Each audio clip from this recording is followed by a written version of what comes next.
Olá pessoal, aqui quem fala é o professor Adriano Braga e hoje mostrarei para vocês um pouco sobre banco de dados, afinal o que é isso? Sei que muitos de vocês já conhecem o conceito de banco de dados, mas possuem uma dúvida. Mas e aí, o que é isso na prática? Como é no meu dia a dia? Como seria o funcionamento de um sistema, de um jogo? Então, antes de tudo, relembrá-los que banco de dados é uma coleção de informações. Essa agenda aqui, por exemplo, dos meus conteúdos, pode ser considerada um banco de dados, seja ele que esteja em papel. Uma agenda telefônica pode ser considerada um banco de dados. Ou seja, é um banco referente a um conjunto de mesmo informações. E nesse caso aqui seria os dados do que eu anoto na agenda, os dados na agenda telefônica e assim outros motivos de banco de dados nós temos. Então, banco de dados vem desde os primórdios e aí com a evolução da tecnologia o que nós aprendemos é que temos SGBDs, que são sistemas gerenciadores de banco de dados. Existem diversos gratuitos, alguns são pagos, e desses SGBDs são sistemas que gerenciam de uma forma mais automatizada, com vários recursos, os nossos dados e tem diversas outras finalidades. Mas e aí? Como que funciona na prática o banco de dados?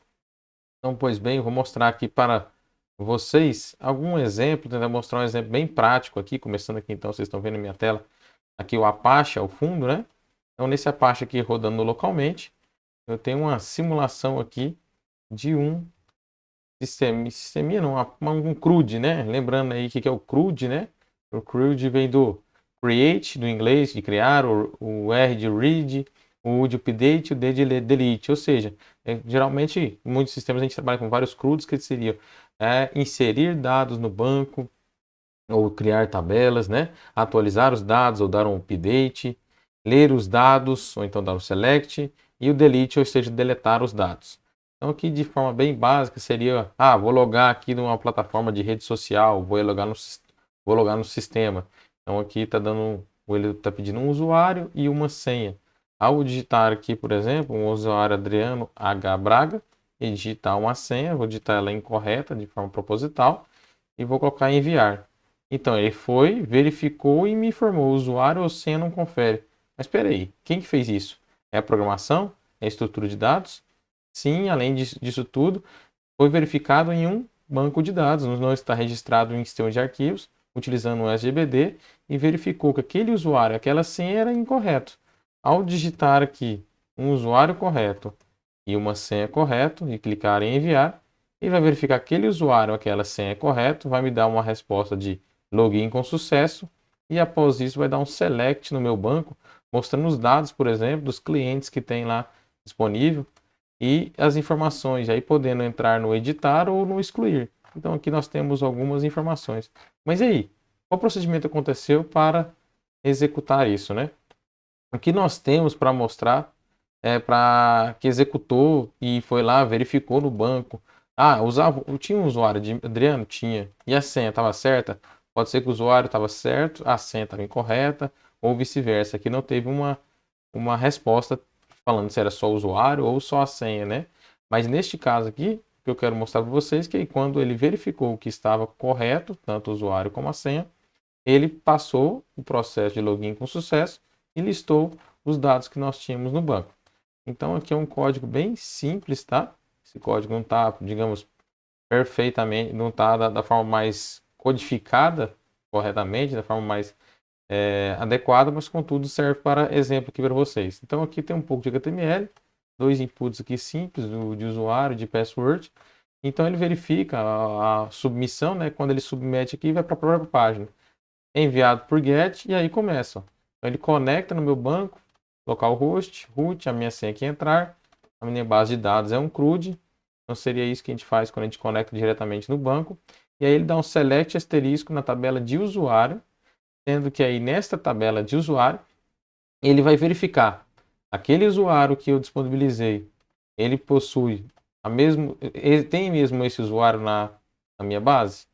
Aumentando aqui a senha, né? Aqui, ó. Então, select asterisco from usuário, onde o usuário é o campo do usuário que foi digitado lá no meu form e a senha é a senha que foi digitada aqui no form, foi passado via get aqui e obteve aqui criptografando de forma MD5, que é o que está no banco.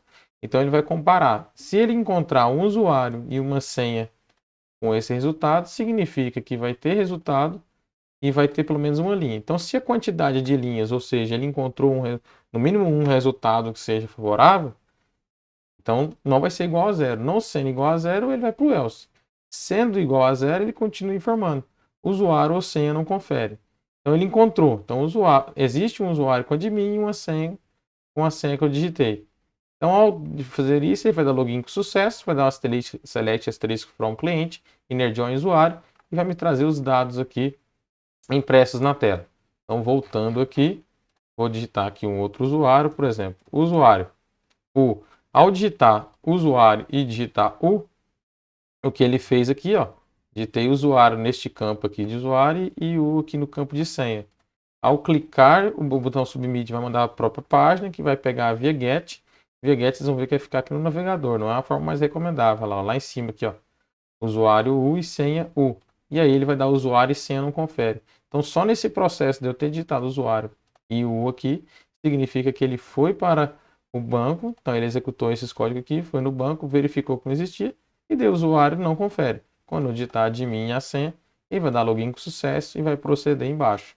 Do contrário, assim, quando eu entrar na página, né, que não está setado ainda nenhum usuário nem senha, ele me informa que usuário e senha não inseridos. Então é isso que é executado nesse código. É uma forma simples aí de podermos entender, né, de poder verificar. Eu vou mostrar aqui para vocês. A gente pode mostrar, por exemplo, conectando via prompt ou conectando via o MySQL Workbench, aí o que o cliente quer achar melhor. Lembrando que o servidor de banco de dados é um e tem várias formas de você poder conectar nele. Terminal é uma delas, Workbench é outra, Adminer, PGAdmin no caso do Postgre, PHP-MyAdmin no caso do PHP com MySQL. Então tem diversas formas. Então essa aqui é um exemplo básico. E aí seguindo adiante aqui um outro exemplo, a gente tem vários sites na internet, aqui está um exemplo da informática do IF Goiano. E aí aqui tem site de notícias, a gente pode pegar os sites portais de notícias aí do Brasil, do mundo. A maioria desses dados aqui estão aonde? Em banco de dados. E esses bancos de dados são gerenciados por diversos sistemas gerenciadores de banco de dados. A título de curiosidade, aquele anterior ali estava em MariaDB e esse aqui está em MySQL. Então essa notícia, essa foto, esses menus aqui à esquerda, todos esses dados aqui estão armazenados em um banco de dados. E eu, ao clicar na notícia, ele vai me trazer mais informações dessa notícia, quando foi publicado, quando foi alterado. Todas essas informações estão no banco de dados. Mas o jornalista desse site, ele não vai entrar direto em um banco de dados e vai administrar direto no código, digitando update, digitando select ou insert. Ele tem uma tela que foi programada, né, utilizando, por exemplo, de técnicas CSS ou demais aqui para deixar mais intuitivo. E aí ele vai criar uma notícia nova ou alterar. Então ele não tem o conhecimento do banco, ele tem o conhecimento de como usa essa plataforma. Então vamos supor que ele vai alterar essa notícia. Ao ele clicar aqui nessa notícia, aqui está a notícia. Então aqui é a tela do jornalista ou quem mantém o site, né? Então vamos mudar aqui, ó. No último dia, 18 de dezembro, aí eu vou colocar 18 de dezembro, então não foi 18 de dezembro de 2020. Então deixei mais detalhado. Então eu coloquei no último dia 18 de dezembro de 2020, reparem que está no último dia 18 de dezembro, isso aqui é que todos têm acesso, e a data de publicado e a data de atualização foi 30 de dezembro. Então aqui o jornalista vai clicar em salvar e fechar.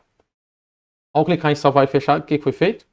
Foi feito um update no campo desta notícia, atualizando no sistema de gerenciador de banco de dados e atualizando assim a informação. E aí o usuário agora entrou nessa página, reparem que ela não foi atualizada ainda. Vou clicar aqui no atualizar e aqui agora mudou. Uma coisa que mudou, a última atualização foi feita quarta-feira, 20 de janeiro de 2021, a 1h13 da manhã.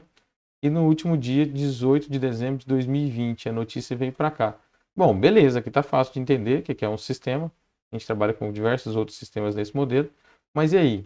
Então aí vou mostrar um outro gerenciador para vocês. Aqui são as tabelas desse gerenciador nosso. Então, ordenando aqui por ID, essa seria a última matéria, né, do site, lá, divulgado resultados da UBI. Então aqui eu estou usando um cliente que é o cliente Adminer, está conectando lá no servidor MySQL, como eu comentei, e aqui tem a matéria. Só que aqui não está tão intuitivo, né, para o jornalista, mas quem é o DBA, o programador, consegue entender aqui. Olha lá, e aqui tem um código de HTML já para justificar, e tem aqui, ó, no último dia 18 de dezembro de 2020. Aí eu vou mudar aqui, não é 2020, é 2000. 2021. E, além disso, agora alterei via SQL. Então, vocês vão ver que quando eu clicar aqui, ela tem as outras informações, só com uma diferença, ó, a data de modificado lá estava 1/13, né? Então, mexendo direto no banco, eu posso colocar, então, que essa notícia foi para 2019, por exemplo. E vai ficar um pouco sem lógica, né? Que fala 2019, então publiquei ela para o futuro, né? De 2021. Mas vocês vão ver que, ou seja, uma parte da programação que era feita lá no Joomla, por exemplo, isso aqui o jornalista não alterava, era pegado automaticamente do servidor na hora que ele estava alterando. Agora que eu alterei e tenho até mais informações. Então, ao clicar em salvar, aqui ele vai mostrar um comando SQL que foi executado. E esse comando foi um update nessa tabela e atualizou o ID, né? Autorizou esses dados aqui, então foi alterado. E aí a pessoa que for acessá-la agora no site, reparem principalmente aqui em última atualização, e no último dia aqui, vou atualizar essa matéria. Olha só o que aconteceu. Então a última atualização foi para 2019, né? Então, ela foi publicada e foi atualizada, ela foi atualizada antes de publicado. Então no banco de dados, ele não verificou, por exemplo, esse tipo de informação, e aqui no último dia 18 de dezembro de 2021. Então aqui foi uma alteração via o cliente adminer. Eu posso fazer essa alteração também via Workbench, via prompt de comando e diversas outras formas. Aqui mostrando um pouco do prompt de comando para vocês. Então temos aqui dois exemplos, tá? Recapitulando que mostrei. Aqui foi rodando local, com banco MariaDB, via terminal e um código bem simples de HTML que era esse. Este outro aqui é uma página que está rodando na internet, está disponível. Alterei ela como se fosse jornalista e também alterei ela pelo adminer. E agora eu vou mostrar aqui um pouco para vocês, conectando aqui pelo Workbench, de forma local então. Vou conectar aqui localmente no meu banco. E aí aqui eu tenho as tabelas lá do CRUD, por exemplo, aí tinha um usuário, ó. Então o usuário aqui é Adriano, admin, né? Que eu usei admin, era este usuário. Aí o cliente aqui também, ó, serão 3 clientes. Lembrando que quando eu listei aqui os dados, ó, vou digitar admin, admin. Reparem que a gente tem aqui, por exemplo, um cliente que é Adriano, outro cliente que é o Linus Torvalds, outro cliente que é o Richard Stallman. Então eu posso vir direto no meu Workbench, se eu alterar aqui de Richard Stallman para Richard S. pelo Workbench agora, clicando em aplicar, ele me mostra o update que será feito, alterando o ID de cliente 4, atualizei, vou rodar um select me verificar, richard.s. Significa que lá na minha aplicação, agora quando eu for atualizar minha página, então o Richard aqui é S. Beleza? Então mostrei agora pelo Workbench e para finalizar, também aqui via terminal, seria o que? Seria MySQL -h, qual é o meu servidor, está rodando local, meu usuário é root, -p é a senha. Vou digitar a senha, o banco a gente viu lá que é o banco CRUD, e select asterisco from cliente. Ao executar isso aqui, olha lá, aqui está o Richard S, o Linus Torvalds e o Adriano. Então estes resultados aqui são os mesmos resultados que são apresentados aqui pelo Workbench, e são os resultados que a gente mostra para o usuário de forma mais formatada, aqui não é exemplo desta forma, ou de diversas outras formas, como seria essa para o usuário final ou essa para o nosso jornalista. Bom, pessoal, então é isso que eu queria mostrar para vocês hoje, um pouco do funcionamento do banco de dados, e aí a gente pensar, por exemplo, a cada vez que se posta uma mensagem em uma rede, a cada vez que se registra uma foto, a maioria dessas informações estão sendo armazenadas em um banco de dados. Quando você troca o seu avatar, quando você coloca uma nova imagem, uma nova galeria, comenta, favorita, por exemplo, dá coraçãozinho, dá like, então isso são registrados a quantidade de likes, a quantidade de informação, e aí ele pega outras informações, por exemplo, de qual foi o seu cliente, estava acessando o celular, era um Galaxy, era um iPhone, qual que era o seu IP, a rede que você estava usando e diversas outras informações. Beleza? Então é isso. Até a próxima.